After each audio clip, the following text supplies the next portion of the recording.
I see so much more anxiety than I have even like 5, 6 years ago. I think there is anxiety just, in general, about every step of the way, like not even related to performance. Are they anxious about, what's upcoming? How is their life being disrupted? Is this going to affect my job? What about the money? Am I going to be able to pay for this?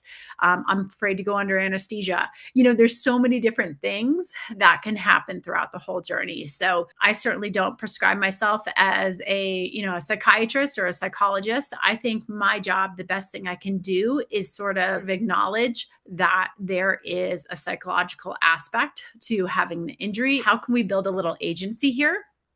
How can I give them some things that they can control?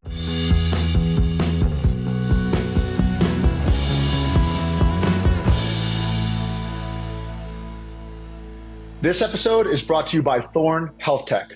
Which company do you trust when it comes to your health? Thorne Health Tech provides over 190 supplements and products necessary to avoid deficiencies and optimize mental acuity, holistic health, speed, strength, and conditioning. For years, I've taken their amino complex, whey protein, and elite multi-AM and PM vitamins. I'm proud to represent Thorne. Why? Because their quality of products is the highest, as well as purity and potency of every supplement. They're backed by the Mayo Clinic. The raw materials that go into the supplements are NSF certified for sport, as well as tested and retested to meet Olympic standards. So if you're looking to optimize your performance and get to the next level, whether it's to meet your protein thresholds or just optimize holistically, trust Thorne. To get started, enter your email and enjoy 25% off at thorne.com/you/Mark Glicini. That's thorne.com/you/Mark Glicini. This episode is brought to you by Whoop. For the last several years, I have not taken this off my wrist. Okay, maybe I have, but it was just to change the colors. I truly trust Whoop. It's a wearable that lets me know about my resting heart rate variability, respiratory rate, and so much more. I wake up in either the green, yellow, or red, and I know if I should prioritize training and working out harder, or I need to prioritize recovery. I was always looking for ways to optimize and take my performance and training to the next level. Whoop's helped me do that. If you're looking to get started, here's a free wristband and a free first month. And if you don't like it, you can return it at no cost. All you have to do is go to the following: join.whoop.com/MGPP. That's join.whoop.com/MGPP. Mark Glicini Peak Performance, my clients, I trust Whoop. You should too. Enjoy. Let me know how you get on. Now, back to the episode. She is always evolving. Welcome back, or welcome to Grateful and Full of Greatness. I'm your host, Mark Glicini. On this podcast, I sit down with guests who, in my opinion, live their lives with the pursuit of greatness in mind. This platform allows us to discuss and explain strategies that go into reaching peak performance. This is episode 77, and my guest is Dr. Catherine Logan, a world-class sports medicine orthopedic surgeon. Based in Denver, Dr. Logan is a co-founder of COSMO, aka Colorado Sports Medicine and Orthopaedics, where she focuses on complex knee and shoulder surgeries, as well as regenerative medicine, sports performance, and recovery. She began her career in physical therapy, and now she deeply studies and teaches injury prevention, rehabilitation, and mental wellness. Tufts School of Medicine, Harvard Combined Orthopedic Residency, Fellowship at the renowned Steadman Philippon Research Institute, team physician for USA Lacrosse and US ski and snowboard teams, and author, a co-host of the Sports Docs podcast, and a co-founder of her newest endeavor, the Unbroken Athlete. Dr. Logan is a woman on a mission. Stick around as she shares her why and how behind it all. So without further ado, Dr. Logan, thank you so much for being here. Thank you. I'm so excited to be here. Quite an intro, so thank you very much. It was. I kind of need an inhaler about the whole thing. And before we get into the cool work that you're doing, I wanted to start off with the last time we spoke. We were on a podcast 5 years ago. It was actually the middle of COVID. We're coming off the bubble season of the PLL. And I want to ask you more of an intangible question. And you create, you generate, and you produce. As I was getting ready for this, I saw a book that you have on Amazon, all these different things. What keeps you going and what drives you? A lot of what drives me is, just pure curiosity. I think there's so many problems, in sports medicine that we just haven't solved. And I can think back to myself even like 20 years ago when I would start to go to professional meetings and be a little frustrated by asking a question and feeling like there wasn't an answer. So like one of the things I think we'll probably talk about today is the psychological side of injury. Like 20 years ago, I was sort of asking those questions and understanding like, how do we tackle this problem? And it was just like crickets, and I think you're sort of like, all right, well, somebody's got to figure it out. So I think that drive is really just like being a curious person. Wonderful. I mean, I see it a lot in mental performance coaching, even using that word mental. You went to the other side of the street if you use mental to describe somebody, and now it's actually becoming more commonplace. But what I love is you've always been fascinated, at least from my perspective, about the continuum of care, right? Just from all the way in the beginning of the athlete, now they're inside surgery on their outside. What is it about that continuum of care that kind of has always struck you? I mean, part of it is it's just really neat to look at multiple things. I think there's definitely, you'll meet surgeons who really just are very interested in the procedure itself, and that's it. And that's where it stops. And there's not an interest in what's happened before or what happens after. But I think those folks are just like really missing out on a lot of the good stuff, trying to, understand, all right, what puts us, from my perspective, if you understand like why someone's been injured and you understand the prevention side, it's going to help you be a better surgeon.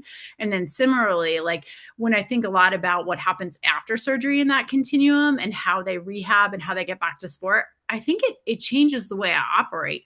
If I see something that consistently happens after surgery as a little bit of a challenge or a setback, it's going to make me go back to the drawing board and be like, well, what can I be doing intraoperatively that might improve that step?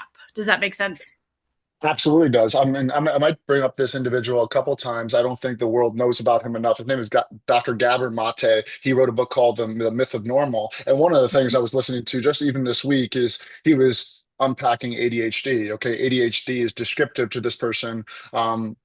Is easily distracted and they pick up their surroundings spontaneously. Well, so what does that mean? They have ADHD. So what does that mean? That they pick up things and they get distracted. So it goes back and forth about what descriptively, but it doesn't get to the why, like you're talking about. And I always say when describing my own journey inside of sports psychology, a young Mark Glicini was always told to relax, but nobody showed me that a deep inhale and a longer exhale could actually is the how-to behind relaxation. So I care, as I shared in your intro, about like the why and the how of what drives you because you continue to create all these cool tools and certifications for different individuals. As I was going back to the last podcast we recorded, I don't even know how it slipped past me, but it was your epoch and journey as a physical therapist. Could you go into that? Because I know you even started right around the age of 30, and could you maybe start there in terms of your arc to where you are now?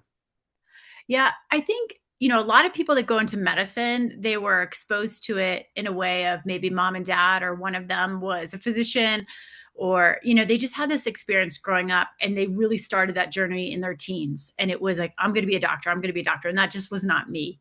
I can't remember if I shared last time of why I even went down the physical therapy journey, but so my sister had 3 ACLs. So she was a couple years older than me. So I saw her first one. So we were playing varsity basketball together. She was a senior and I was, I guess I was I was a freshman, and I watched her get injured in practice. And, she tore her ACL. And then basically what happened is she did it 3 years in a row. So back then it was very different. You would tear your ACL, you would go back to sports maybe 4 or 5 months later. It was a much shorter, or, it was a mistake. But at the time it was thought it's okay to return to sports that quickly. And so she just kept having that injury again. And so watching her go through that, I just thought, wow, her physical therapists have such like an amazing job. They're helping her rebuild, helping her get back to what she loves. And I saw so much of her loss of identity when she was injured. And I thought, how cool is that, there's a job out there that you can build someone back up and get them back to what they're doing. So that was really what said, all right, I'm going to be a physical therapist. It was watching my sister's journey. And Gotcha. then I loved it, but I felt like there were so many other things I wanted to tackle and learn. So pretty quickly, I ended up practicing for 7 years, but pretty quickly I thought, all right, do I want to, be a PhD? Do I want to study more and like be an educator in physical therapy? Do I want to, go be a physician or a surgeon? And because at that point I was being exposed to so many surgeons that were referring to me, I started to think, oh wow, your job's pretty cool. Like, you're so I think for me, it was just that combination of now I understand the prevention post-operative side, but I also now I really want to go back to school and learn how do I actually do the procedures? How can I actually be the person who does the intervention that gets them back? Wonderful. I mean, one of the things that I pulled from the initial thing is you seeing your sister go through that as a freshman in high school. What you're in your mid teenage years. There's a random tangent that I would go on to where there's this guy named Morris Massey who's a marketing expert who says you are who you were when, and it has a lot to do with how your core values get locked in. And from a Sure. psychological perspective, it's like the first 3 years really matter for a child, all the way up to the age of 9, they start to get really locked in. And then there's this kind of like just like laying down cement where you can put your hand in the sidewalk, right? The neo prefrontal cortex is still growing, but right around 18, I know for me, when I got through my back injury and my mom battling cancer, it was very, yes, traumatic, but it shaped kind of what I was really interested in. So it was really cool to see that connection that you had something that's like, wow, you really remembered that vividly. It's yeah, it Yeah. imprinted me that much. I guess I would have us go into, because you and I were on the phone call a couple of weeks ago, where I said I'm really interested from a psychological perspective, pre-frame, reframe, and deframe, really like taking the athlete through the preparation to prevent this from happening, the reframe, which I guess would be in your case, the surgery itself, and then the deframe, how do they heal from the trauma? Do you mind going into any of those aspects more specifically on how, let's start here. How do you start with the preventative side? Is that something you're really focused on, or is it more surgery and then helping them get back to play? I would say the preventative side comes more actually at the end. And that's just because of that's when I meet people. I meet people when they're already or injured. I don't often get the opportunity before they've been injured. So sometimes I will say it happens. But what so it's kind of a little bit scrambled, but say, I operate on someone, they tear their ACL. I reconstruct or repair their ACL. They go through their recovery. One of the things we do in my practice is we do a lot of exercise testing throughout. So we start, instead of just like doing exercise testing, so whether it's like force plates or biomotion cameras or that sort of stuff, doing it on the final day and saying, hey, here's your final test. We actually start doing it as early as 6 weeks after surgery. And we do it at 6 weeks, 3 months, 6 months, 9 months, 12 months. And so the reason why we do that is because you're kind of hitting these milestones. I want to make sure you're hitting the milestones as we go. And everybody's got a different journey. So sometimes you're doing excellent in one area, not so great in another, and neutral in another. So we just sort of level set and say, okay, now the next 3 months, this is what you should be working on. And then we march all the way towards we're getting to return to sport. But the preventative piece that I sort of mentioned, I worry more about not their re-injuring the ACL that I just fixed. I worry about them hurting their other knee. So Mm. statistically, that's the thing to worry about. So statistically, after you have an ACL surgery, you are more likely to hurt the other knee, the quote unquote healthy knee, than the one that you just rehabbed. And Wow. why? So, because you've spent the last 9 months, 12 months so focused on this knee, then we throw you back to the wolves. We say, go ahead, get back out on the field, the court, whatever it is. And you haven't been training that leg. You should be training that leg. But if we're not paying attention to it and working on the prevention on that side in parallel the whole time, they're at risk. So, one of my missions in parallel is prevention on the other side, or prevention of like other injuries that have nothing to do with the ACL. Does that make sense? It's, I Yeah. mean, it makes Yeah. perfect sense. It's so beautiful at the same time sad, right? Because it's Mm-hmm. almost like well, where your focus goes, your energy flows, but then you might miss something else. Like from a sports perspective, when you get too aroused and too energized, your vision starts to narrow, and that's kind of good till it's not. The aperture starts closing, just like you had a camera, and then if it starts closing too much, you kind of miss everything else going on, and we don't want that as an athlete. You turned me Right. on to this idea from Robin Sharma, who has this podcast that I used to listen to called, I guess it was like called Leadership Sessions or something like this. Mm-hmm. And he introduced this idea of four different types of sets: heart set, health set, soul set, and mindset. And everybody talks about mindset, right? But I love how you talked about, looking at the other pieces of it, right? So say somebody's getting ready for a marathon, they might have the focus, they're ready to go in terms of their mindset, right? But is their body able and conditioned enough to go the distance from a health set perspective? Heart Right. set has more to do with relationships, and soul set has more to do with their spirituality, their confidence, and their trust and the belief. I want to go to back to you for one more beat, Kath and Logan, in the fact that milestones. You Sure. seem to get to this place where you're like, okay, I'm done there, and now I'm going into this. Like as I was talking about as in the introduction, it's like I can't believe how many things that you've done and poured yourself into. And how do you know, okay, it's time to move away from physical therapy and go to the next chapter versus you want to see that chapter through a little bit more? Yeah, interesting. Like, I think some of it is just clinical acumen. You start to see patterns and all right, this is normal. This is, where like you're on track to get back to what you need.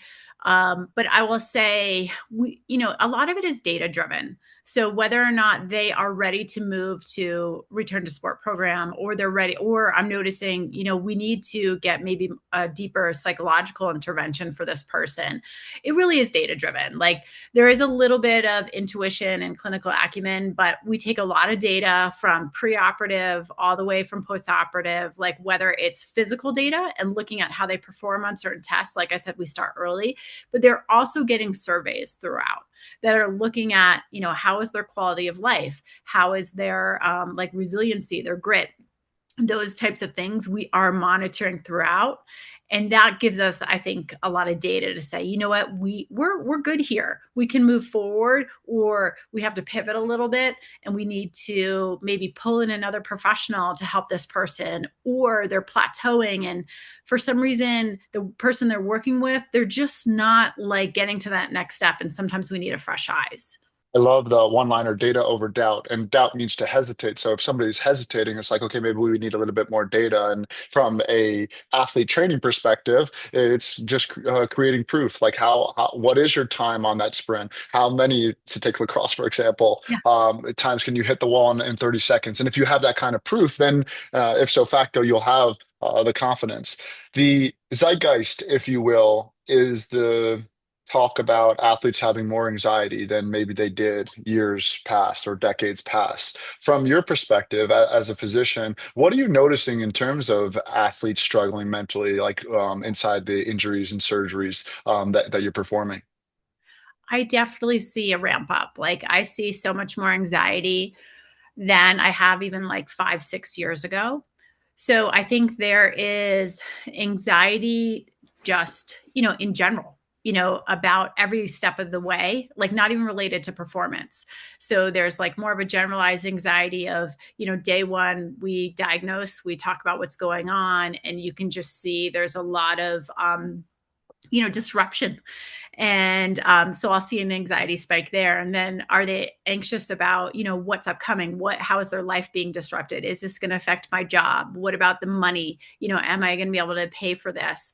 I'm afraid to go under anesthesia. There's so many different things that can happen throughout the whole journey. So I certainly don't prescribe myself as a psychiatrist or a psychologist. I think my job, the best thing I can do is sort of from the get-go, sort of acknowledge that there is a psychological aspect to having the injury and being able to recover from that injury.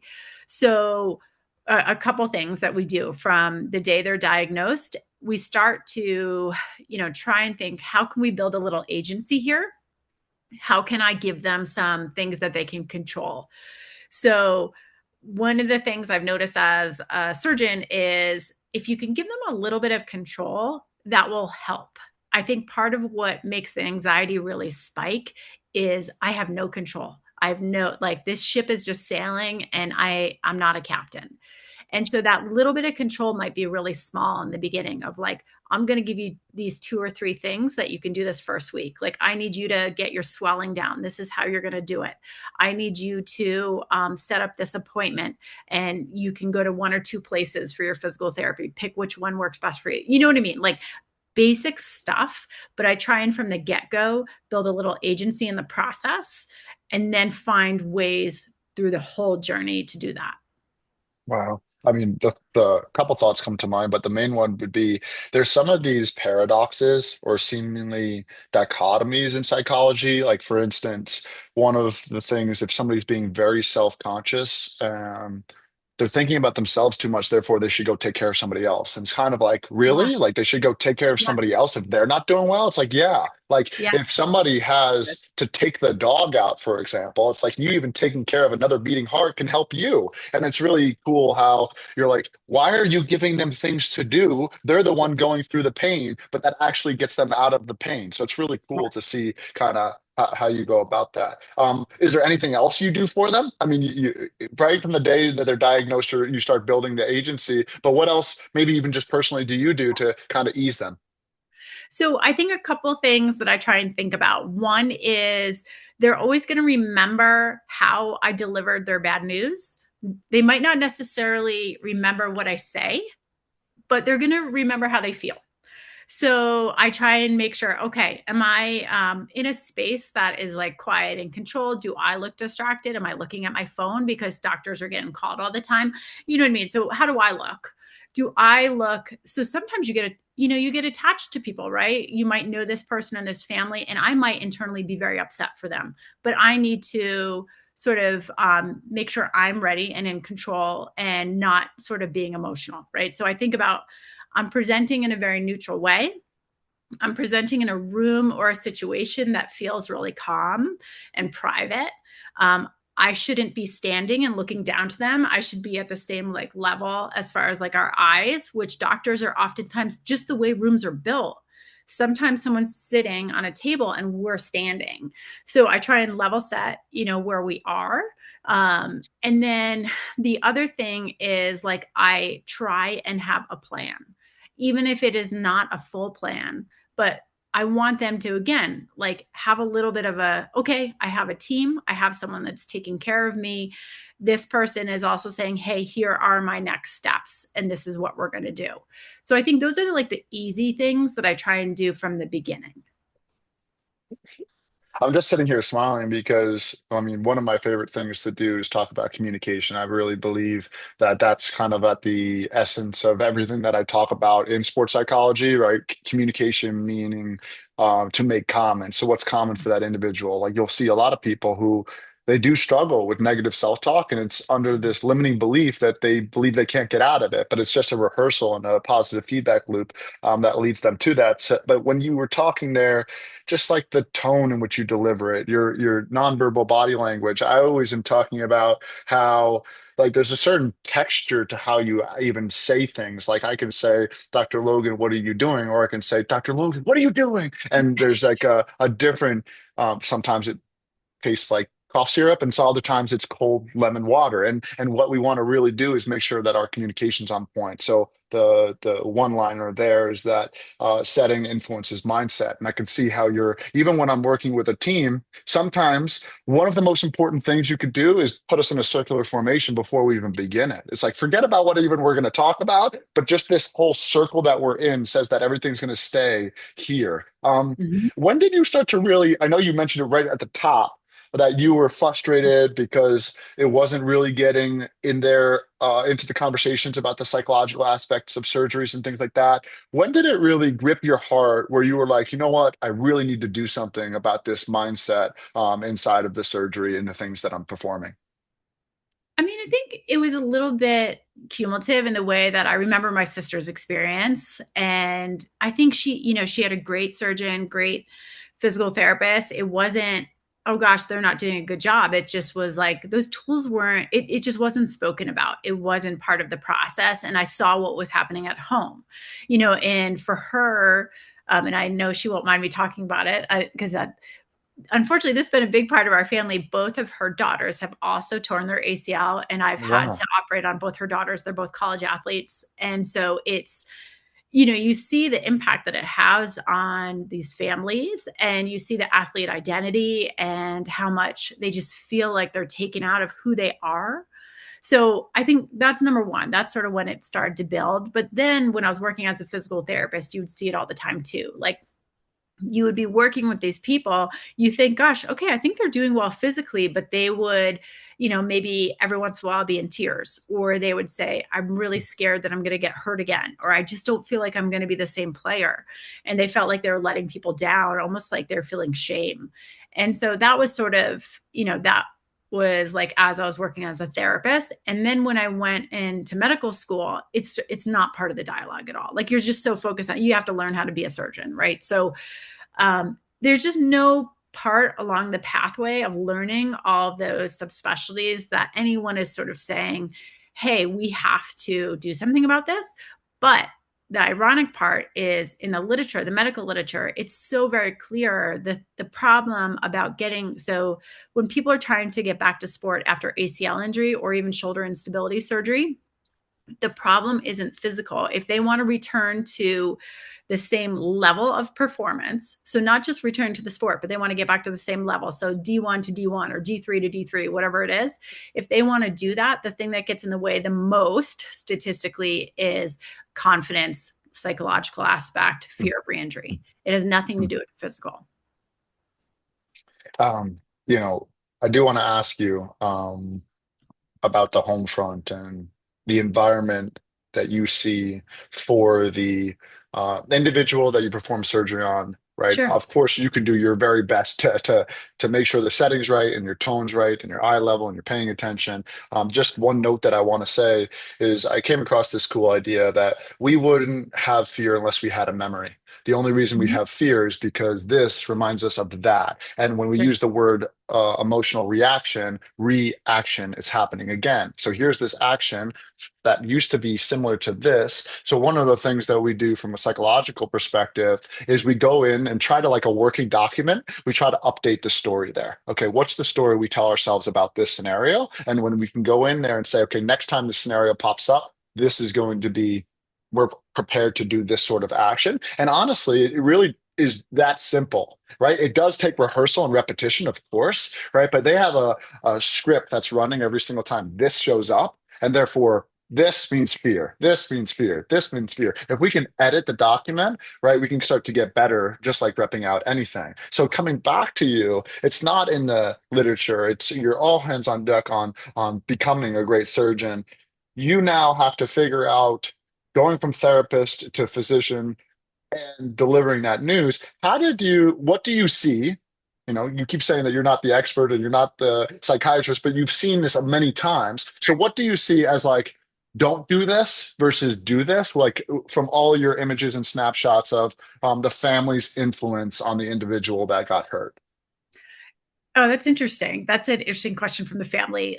One thing that I see that is such a response of love and care that I think can be harming is mom or dad saying, I'm so scared you're gonna get hurt again. Like, you know what I mean? Like I see that all Yes. the time. And because it's a trauma to them, watching your kid go through this. It's awful, right? Yeah. But my sister is a PA. She's smart. She has a PhD. She did this all the time. She'd be like, Um, what if you get hurt again? I don't want you to have to go through this again. It's such like a statement of love, but it's harmful, right? yeah. It's not the statement that we should be making. We shouldn't be sort of continuing to introduce the fear, or now I'm scared about getting injured, but now I'm also scared about letting my parents down. you know Uh, so there's a lot of layers there. So I try and sort of pull them out of that sort of behavior and just have them focus, because they also want a job. They also want some agency and something they can do. So I try and give them something to do. So I think as parents, can be so helpful with trying to get some good food in the house, like understanding like what are the foods that help injury recovery. What are the supplements? Talking to them about like vitamin D, talking to them about collagen, protein. There's big protein deficits after the surgery. Like our body is so busy when we're healing that we really need more protein than normal. So, I think trying to get them on a job of like, all right, you can be very, very helpful with like getting some great food in the home, making sure that they have the nutritional resources, making sure like they have the ability to get good sleep, setting things up for them. They can do a lot of really helpful things. But I would say oftentimes the parents almost re-traumatize all the time because they talk about how hard it was for them to see their kid go through it. Yeah. What fighting anxiety fuels anxiety, and what you Yeah. resist will persist. What you let be will let you be. It's just interesting because you're absolutely right that their heart posture is out of love. I want to do this for them. But what I find, and this was very difficult as a young coach, right? Somebody comes to you with a question. What do you think? I got to give them an answer, right? And usually, like that was my main thing years and years ago. It's like, okay, they're coming to me.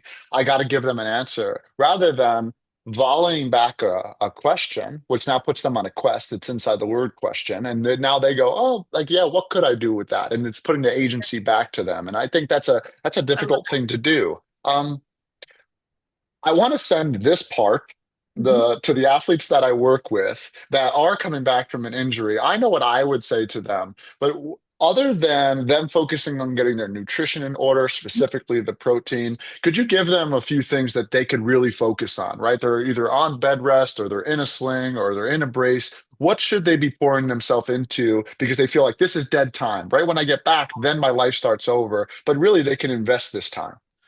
Totally. I think, Mark, that's great. A great question. So I think there's so many things. So say we just choose a scenario if it's one of your lacrosse players and they are out and they're so focused on some sort of goal. They want to get back to X team because they want to compete in X event. Um, I think it is you can reframe it as such an amazing opportunity for yourself to step back and look at what else can I learn? My goal is this sport, there are so many things that we never have time to do because we are so busy with our practices and our games and our competition or recovering or doing all this sort of stuff. You actually have a little bit more idle time. And what could you be doing? You can absolutely be doing a ton with game film and not only looking at yourself, but looking at everybody else. What can I learn about this sport?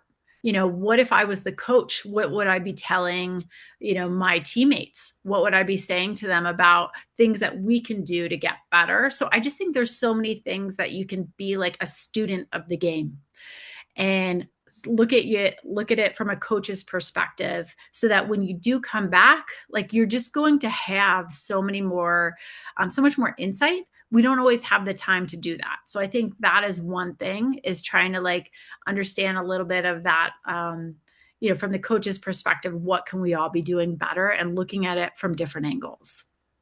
Yeah, if I all I can really do there is just grab what you said, highlight it, bold it, underline it, and one of the things that really comes to mind is the messy middle, right? So confidence comes from doing what you're great at, and a lot of people are starting from scratch, especially when they're injured, and they really go, okay, Dr. Logan, I do want to do that. I want to get better at game film, but I can remember just bringing myself into this just for a second when I took on a new position at Yale. I was done playing attack. They Mhm. moved me to short stick defensive midfielder.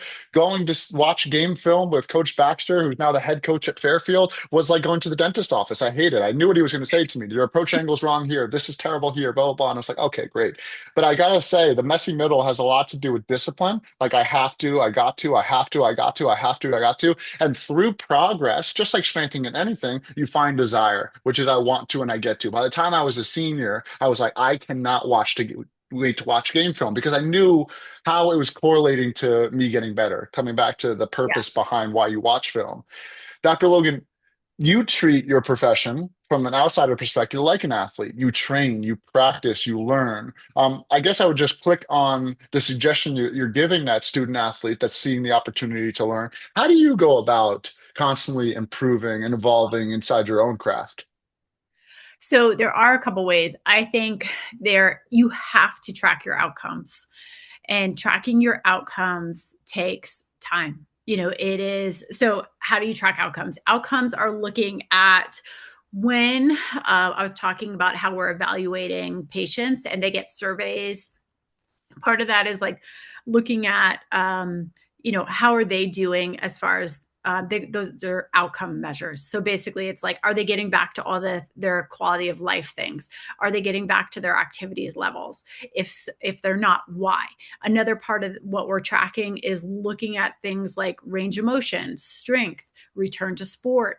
And then the same thing when everything we do in the exercise testing lab, like we are looking at, physically, how are they doing? So then you get all those data points, you have to take time to go through them and start to analyze them. How am I doing here? Did any of the ACLs fail? If so, why? Was there something I could have done to get better? The other thing you can look at is like your efficiency in the OR. So if I take 4 hours to do a surgery versus 2 hours to do the same surgery, it's a big deal. It affects like the swelling of the surgery, the pain after surgery. You don't want to be fast and sloppy, but you also don't want to be slow and, be taking too much time on each step. What happens intraoperatively is soft tissue start to get a little bit more swollen. Sometimes visualization can get a little bit more difficult as you are taking too much time. So you can look at your OR efficiency as well. Wow. So I'm hearing tracking the outcomes. There's kind of like a personal responsibility in doing that. I think like I know, for example, me too, Yeah. back in the day, but I guess as I've come and matured as an athlete, I've become more interested in getting the feedback. But I know a lot of people just like shy away from it because it's like, Yeah. I don't want to know that. That would be, it's almost like Right. stepping in this on the scale sometimes. You're like, I don't want the truth. But I think like right when you get through the truth, you're able to get through the rainstorm that's coming to you, and there's sun on the other side. If I'm listening to you correctly, which I believe, I couldn't agree more on your statement on efficiency, but getting that down, that like right amount of time, you don't want to be sloppy, but you also want to go about it the right way. Yeah. Not not taking just it upon ourselves, but one thing I've noticed about you, Dr. Logan, is you're very team oriented. It seems Mhm. like you go to this person, right? You're a co-host of your podcast. You have a co-founder of different businesses. You've brought me in to do some speaking engagements. I'm like, this is so cool. But where did that type kind of team aspect come, and why are you so team oriented? I think that's just sports.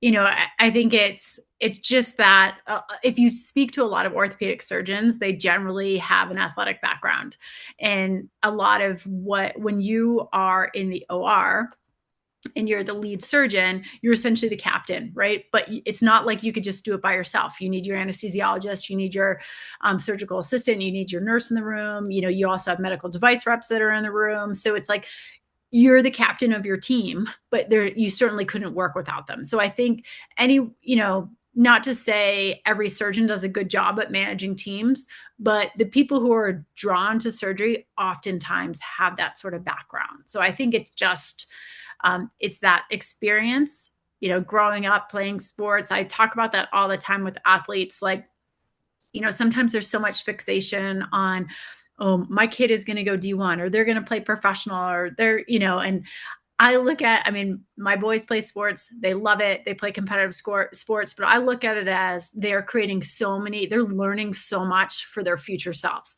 Whether or not they go play at a high level somewhere, who knows, and I don't really care. That's up to them. But what I do love about it is those wins and the losses and getting upset about being called on a penalty or, it's all lessons. They're learning things every time they're out there. Beautiful answer. I'm going to bring this back to mind because I don't even know if you remember saying it, but when I was listening back to our first podcast together, I asked you and Mike Genta at the end to define greatness, and one of the things that you said is, I think is being open to being wrong, Mhm. and then growing and having a capacity for change. So open to being wrong and having a capacity to change, which is learning, and which is Yeah. that exactly your last answer. Let me put you on the spot and say, is there anything over the last several years to a decade, right, that you used to think was true, but you kind of gotten rid of that and now have evolved, whether it's you as a physician Yeah. or as a parent or just in general? I wouldn't say there's something that I'm like, oh wow, I used to think this is true and it's totally changed or whatever.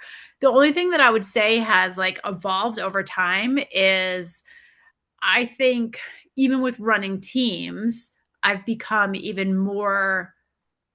patient and more open to different styles. And I think that just sort of comes with, age and experience, that things that I would have said, oh, we really need to do it this way, I sort of over time have said, you know what, this is going to work a million different ways. We can, it's like giving someone choice or agency. When you're running a team, I want them to have choice and ownership too. Like, I think having sort of a little extra responsibility on everybody else's shoulder makes us all perform at a higher level. Does that make sense? Definitely. So And I'm going I to would lean think into that's this. what changed. I'm going to lean into this a little bit because I usually, if I'm listening to all these different podcasts, if a line grips me, I kind of let it grip me for a while and see why is this gripping me. And one of them that's gripping me right now is we can only open doors in others to the extent we have opened those doors in ourselves. And I thought that was like Mhm. really cool. Yeah. So you ever meet somebody where you say how they're doing, they're like, good, good, you're good too, right? And they really don't seem to have that capacity to hold space. You could say, okay, that person, not to be mean or anything, but they just have a bunch of closed doors, right? They haven't done the deeper work. So I want to lean into that and ask that to you because I'm seeing in a lot of your answers, you're super kind and humble about it. So you're like, okay, that's just, yeah, because I've always been, but you have this nature and thing that you've nurtured inside of yourself to be wrong, to learn, to become more patient. So I guess I would ask you, is that a skill that you've been working on? Where did you kind of learn that from? Is there a role model or mentor that taught you how to be Yeah. like that? Or why do you open so many doors inside of yourself to get deeper and deeper into your craft? That's interesting. I'm not sure anybody's ever asked me that before. I would probably say that is mom and dad. I think you're kind of, there's a lot of reminders, like, and I can think of a million examples in life where, like, you brought up service earlier, essentially like doing something for someone else.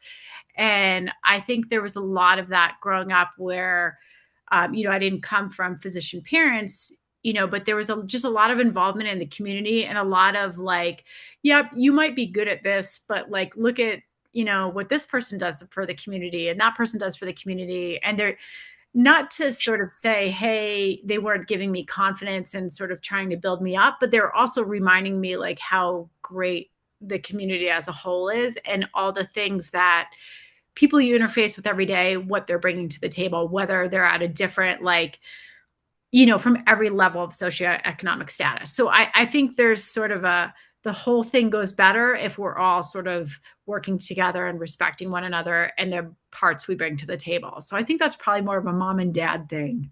It's wonderful because I think it's I'm maybe I even say it every episode is I feel like the best people I come across, they have this like kind of relentless energy to keep going and they have this kind of humility and softer side about them that like, oh, that's interesting. Tell me more about that. I don't Yeah, really know too much about it. So I don't have this kind of like you can't teach me anything. I have an ego sure. about me, but they're like open and receptive. More of a question for those out there that are taking on a lot, and like you're taking a lot on a professional side, but you also run your family and different things like Yeah. this. How do you personally avoid burnout and exhaustion? I mean, I think it's always changing, right? So my husband and I have been together since 99. So we got together when we were pretty young. And the people we were in 1999 are very different people now. And you have to always be sitting down and communicating. And there's been times where, his work made him travel 4 days a week. And that asked different things of me. And then there's, me going through residency with kids and, that changed the demands on him. And I think you have to be like, just like anything in life, you have to be flexible and you have to prioritize, okay, do we have the same values? And if you have the same values, that's all you really need. Then it's just like, all right, what do we need to do to get to that? What needs to be done for this household? So I think you got to speak up. You got to reevaluate all the time and say, you know what, I do need a little help here, or I'm feeling really burnt out. For me, though, the doing all the different things is what really helps me avoid burnout. So I think there's, the Mm. podcast fills one bucket, the unbroken athlete fills another, being a surgeon fills another. So, and, nothing is better than being a mom, from my perspective. So it they all fill a different bucket and they all fill me different ways. So I think that's really what helps me. If I was just doing the same thing every day, I think even if I was working less, I'd probably feel more burnt out. Yeah, it's wonderful. It sounds like the variety actually gives you vitality rather than It does. exhausts you, which is pretty Yeah. amazing, right? Because many people, it's funny because people who have that natural lean just to do a lot, right? Even on their off days, they're doing like a trail run or a long hike. True. It's like really, Yeah. you're really doing that on your off Yeah. days like that. It sounds exhausting, but it really kind of is that physical meditation that allows them to kind of stimulate their mind. So I want to go into the current endeavor that you're doing, the Unbroken Athlete. I want Sure. you to give space and talk about that. We already mentioned your care, interest, and passion for the continuum of care, and now you're working on a new endeavor called the Unbroken Athlete. Could you speak to it a bit? So Unbroken Athlete really was, as we were leading up, saying, hey, there's these problems out there that we're not addressing.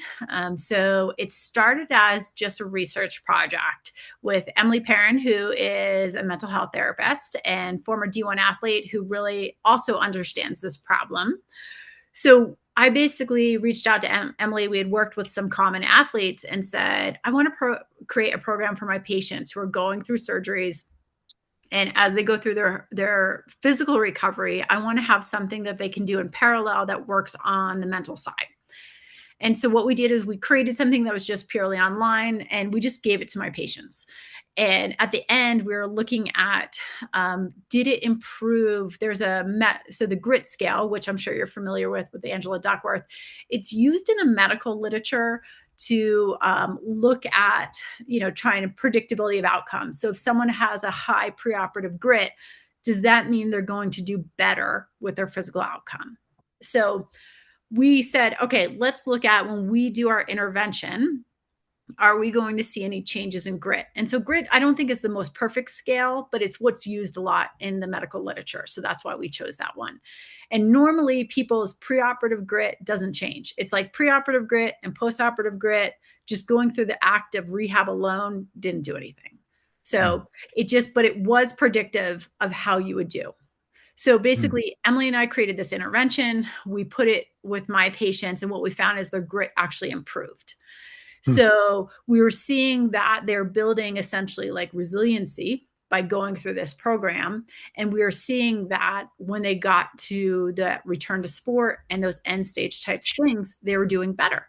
So they Mm. had more confidence, they had less fear of re-injury. They just felt like, some of these measures they were just doing better on.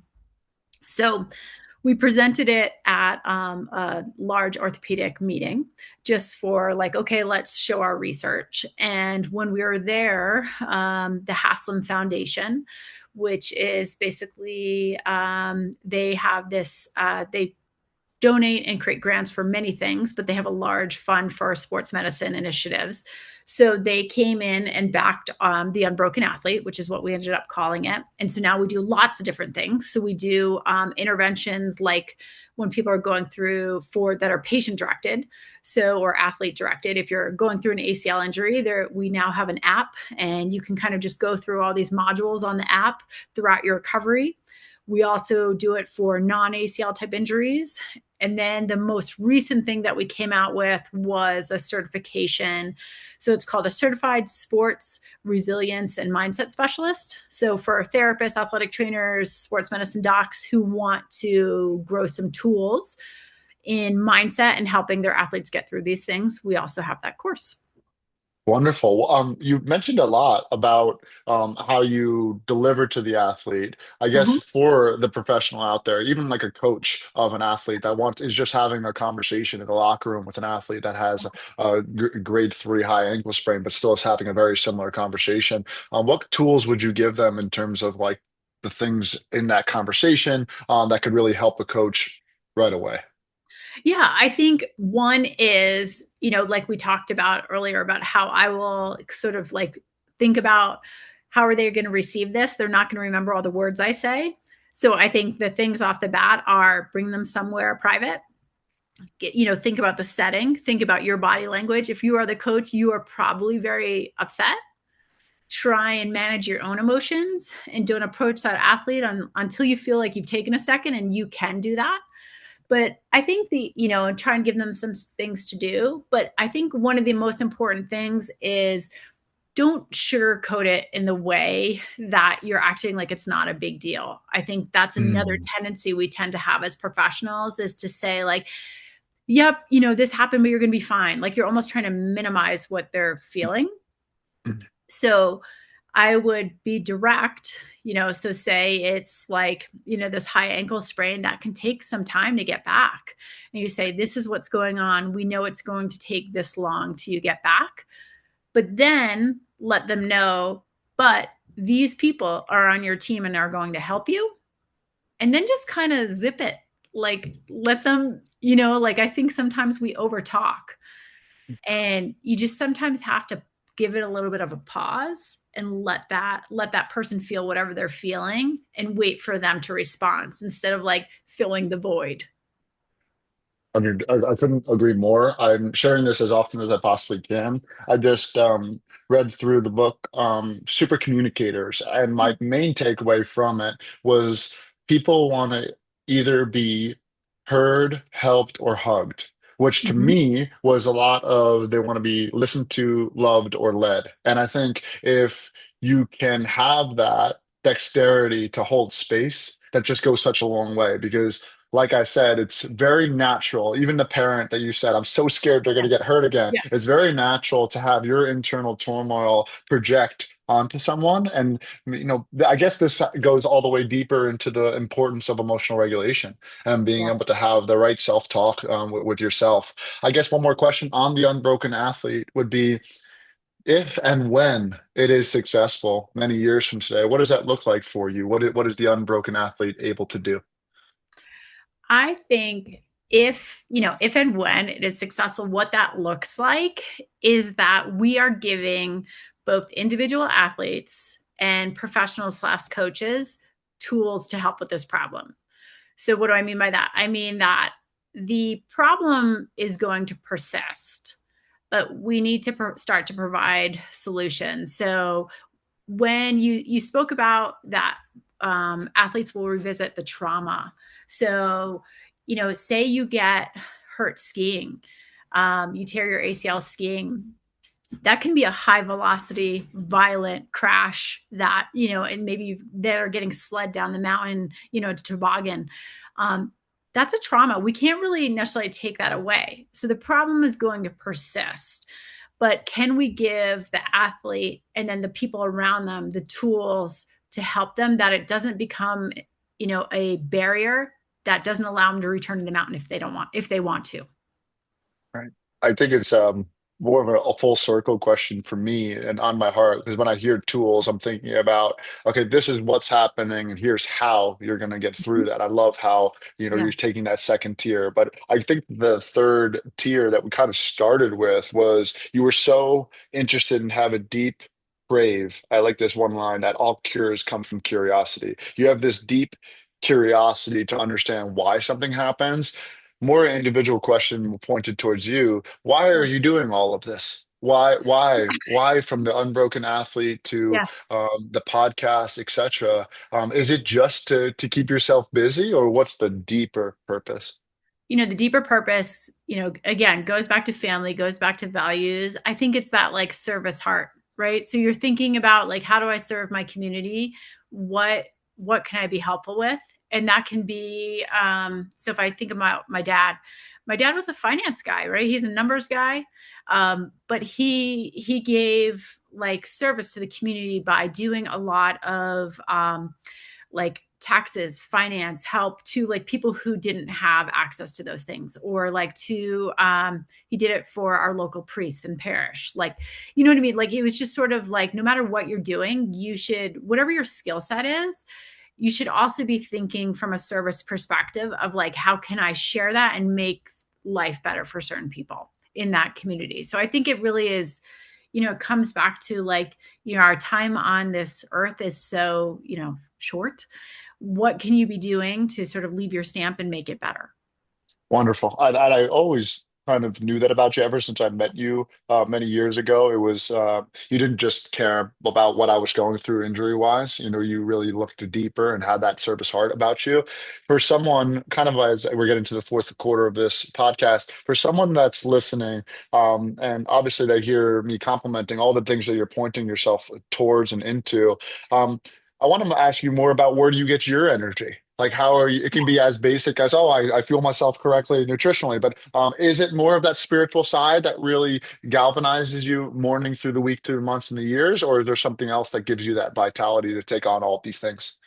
I think so. Like, I think part of it is, you know, as you said, when we used to talk about this as a family all the time. When you are in need and someone tells you, all right, go out and do something for someone else, like that just seems so counterintuitive, but it's really true.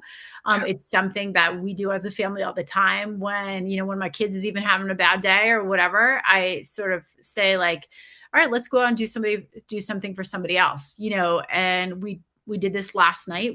My son and I went and delivered some food to this and clothes to this woman's house who needed it. And I just saw this total change, in my kid who is like, annoyed about this, something so silly. And, I think it's a good reminder of like when we do this, like it really does, it's almost a selfish endeavor, right? It fulfills you, and like you think of it as like, oh, I'm doing something nice for someone else, but you're actually like, you're very much doing something for yourself and your heart as well. So I think that's part of it. The other thing I was going to bring up too, just because I know you're a reader, and there's a book that we read as a team last year that was, I think, really changed our team. And I'm forgetting the author, but it was Unreasonable Hospitality. And it's about oh, you have it, don't you? I love it. Did you read it yet? Yes, keep, Oh my God, I please love keep it. going. I love it so much. Okay. So the premise, but we read it as a team. I, all growing up, worked in the restaurant industry. So I've always, been interested in restaurant, books but the concept of the dream weaver in there. So, and just for your listeners, so they basically, this very fancy restaurant had this dreamweaver position on staff, and that person was, their job was to identify moments that they can make for guests, and they had a little bit of a budget even to sort of do something special for a guest that would just be super surprising and again leave them with a feeling. So we read this book as a team. We did it as like a little bit of like a book club. And then I gave two people on my staff, one who worked more in the back with patients, like sort of a medical assistant, and then one who was more at the front, so like front desk type stuff. I gave them not the budget that they had in New York, but a small budget. The budget in New York was quite large, and just sort of said, you know what, that's for you guys. You guys just figure it out. If you see a moment that you can make for somebody. And I think when somebody was going through something and they would do something, an example would be, someone's going through a surgery, they're super, upset for, good reason. But they mentioned their dog. And so Anna and Britt would go and, buy something special for the dog and get the dog's name put on, a biscuit or whatever, and make it write a little card. And, the next time that person came in, give them that. And it was just sort of this moment like, wait, this office is really, these people, this team is really listening to me. They care about me, and I think those moments did two things. They were great for the patient because they felt like part of something and they felt like they were really seen. But then it also gave a lot of like agency and like responsibility and service to the staff. So I think like there's something about that, like that service heart that I think just, it made our whole team, like we would be so excited by these things and they would come back and they'd be giddy and just be like, look what I just did. And I came up with this concept, and like, I would be excited, and that kind of goes back to what I was saying earlier, that I've sort of, I'm less particular about how certain things are done. So that's an example. I'm super hands off with it. I'm like, I trust you guys inherently. Like do it. Like, I know you're going to come up with great things instead of trying to control it. And it's made, all of our lives better. Amazing. You made me well up there for a second. And I think the reason why is because um, the truth of the matter about of it all is I think we were talking about it earlier when you said track outcomes and Yeah. efficiency is when I'm talking to young athletes, there's an athlete that I work with that really didn't was struggling, really undersized as a freshman, sophomore. Yeah. And rather than coddle them, I said, listen, you're not working hard enough. You're extremely small and you have to do this, this, and this. And that person just committed 3.5 years later. This is not about me. This is Yeah. about the truth, right? Or Yeah. when you deliver the truth to them, now that kind of like sets them free if they want to take all of that on. And I think that sometimes as coaches or practitioners, we try to sugarcoat the thing, but that kind of is, Yeah. soft or smooth roads and rough later on, rough roads and smooth. And if you can deliver it right now, at least they can, in that rough road, gather friction to go to do something amazing. And then, the psychology piece in me would have to say this: the brain is only cares about predicting and protecting. And how I was going to start this podcast, how I said she's always evolving, I was thinking about that a lot. I was going to say an ever evolving hero, because hero means to serve and to protect. And I've thought about, that is you, Dr. Logan. You think about people. You don't just think about yourself. You think about other people, right? You're petting your dog even as we're doing this, right? Because you care so much about others. Now, the other piece of that from unreasonable hospitality is the prediction, right? So if I said, guess the next words that are about to come out of my you already Mouth. have, yeah, you have Yeah. something, but that's what we're doing longer term, extended, right? Yeah. So 11 Madison Park, where they're like, what car is yours on the street so that we can go pay the meter if there's too much? Oh, yeah. Or they listening to those people, we had such a great time in New York, but we never got that like street hot dog. And then they go Yeah. out and get the forced hot dogs for them. It's like,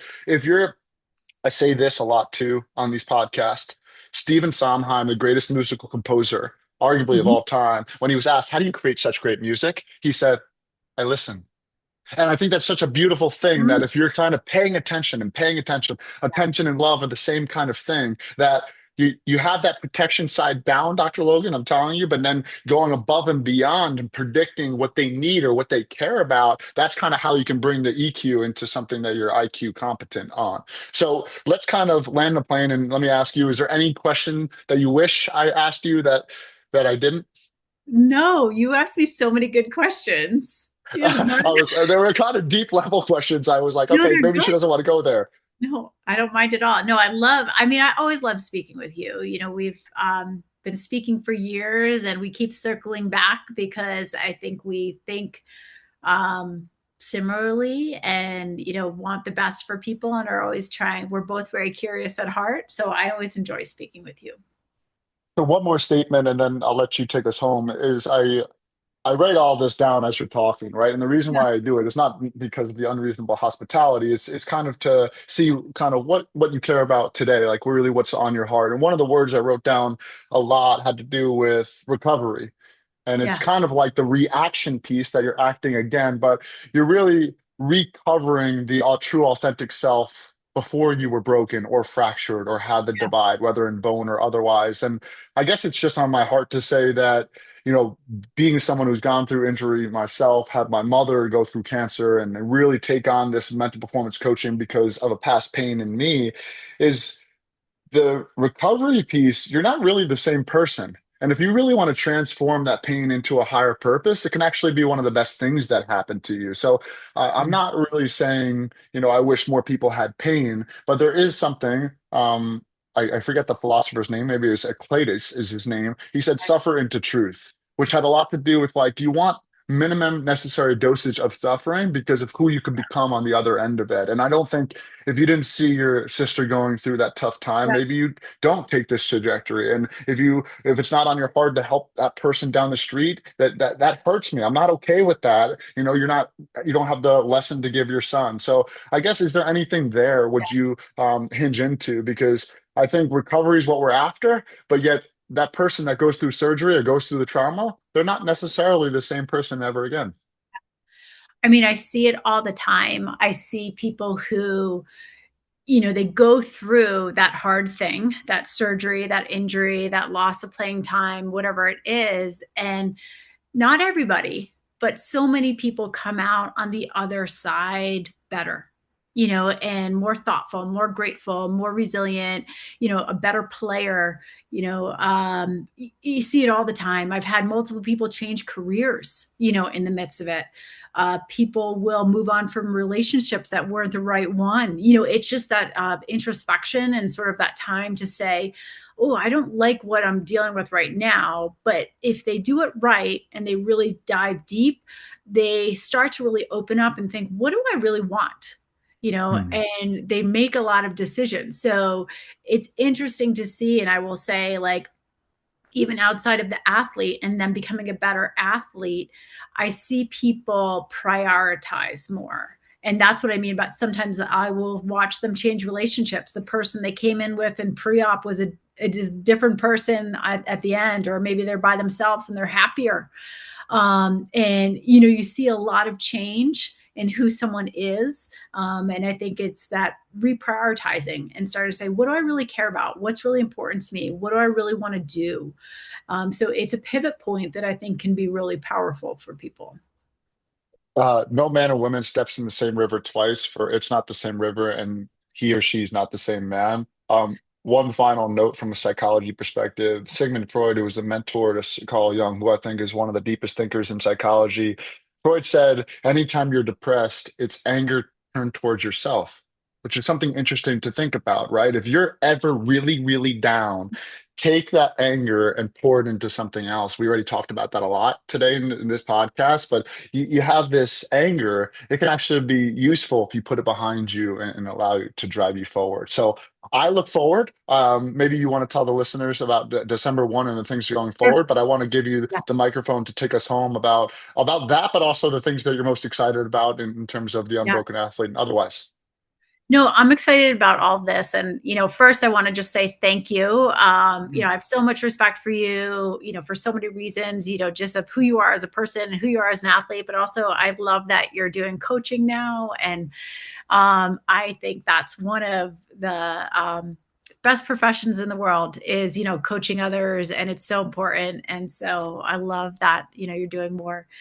Um, I am excited about. So we are on December 1st recording a special live webinar that's really focused on prepping for game day. So you see so much with the young athletes. We talked about anxiety earlier. So I think it's whether they're feeling anxious about their performance or they're feeling anxious about, letting a parent down or who's watching or, whatever it is. I loved sort of diving into how can we use preparation and predictability to improve.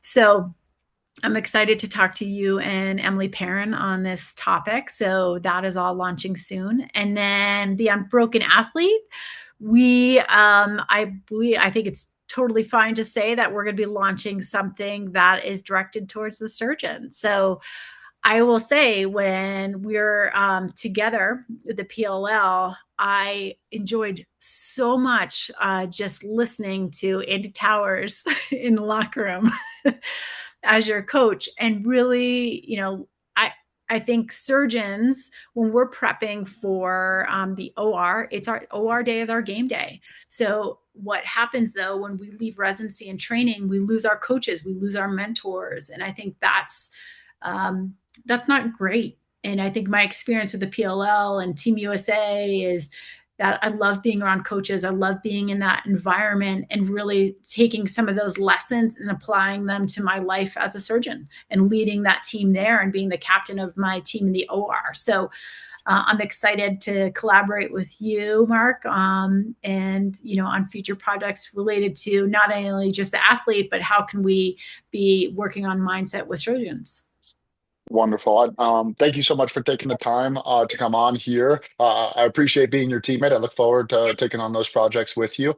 And thank you for being a guiding light for a lot of people, because I think that there are people that are constantly trying to innovate and move something forward, and you're not just okay with where you're at ever. And I think that is a true testament to your leadership in the field. So keep being you. I hope this is the second of many podcasts to come in between us, and we will talk very soon. Thanks, Dr. Logan. All right. Thank you.